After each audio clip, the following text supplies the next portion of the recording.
Hello mga kadides, pag-usapan natin yung utang sa Pilipinas running into 16 trillion pesos going up into 17 trillion. Kaya panoorin natin to. Dapat malaman to ng taong bayan. Let's go! Madam Speaker, Madam Sponsor, what is the total national debt as of now? National. Sa ngayon po,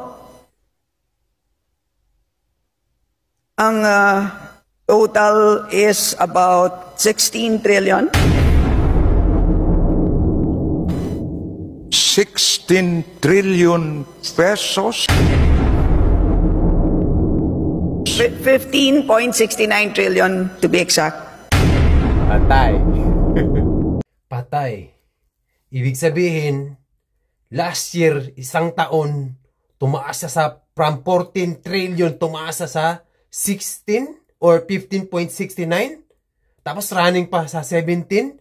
Pag sinabing national debt by mga dodong, mga inday, buong Pilipinas ang pinag-uusapan doon. Utang ng Pilipinas.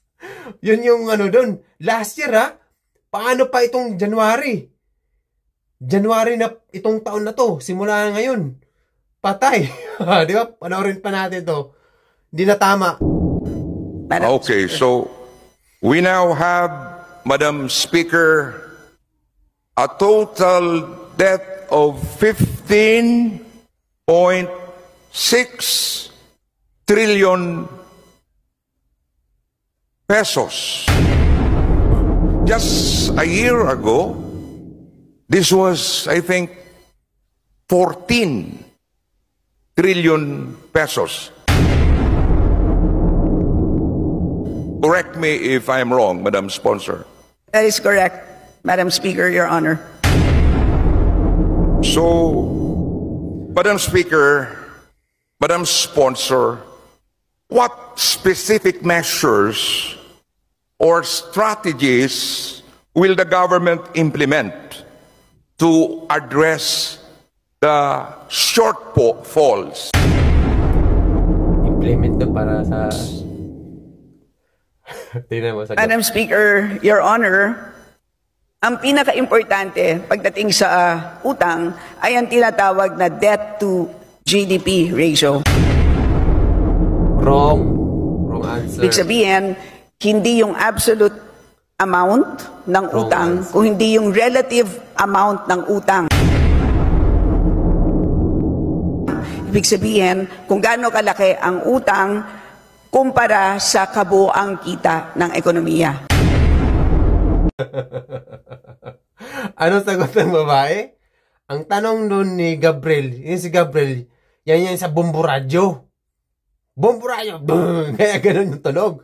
Ito si Madam Speaker, siya yata ng dyan, mananagutan yan lahat. Ang layo ng tanong, ang sagot niya.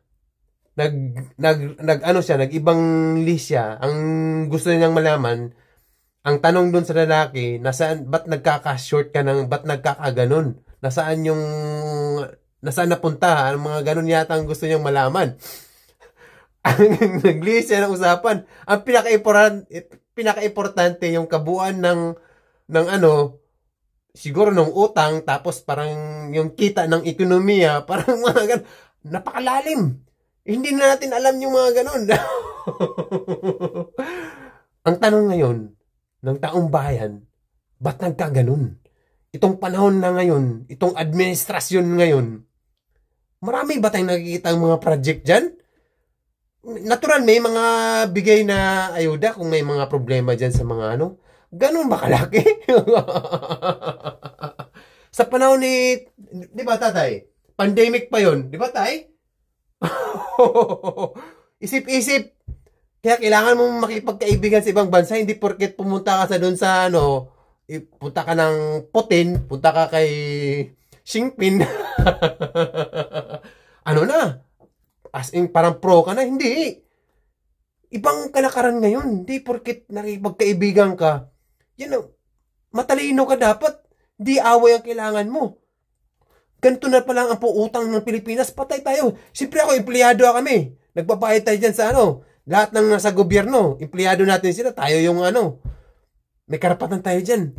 Diba? Kaya sana mag-react kayo. Bye-bye! Bahala na si Batman. See you! Maraming salamat!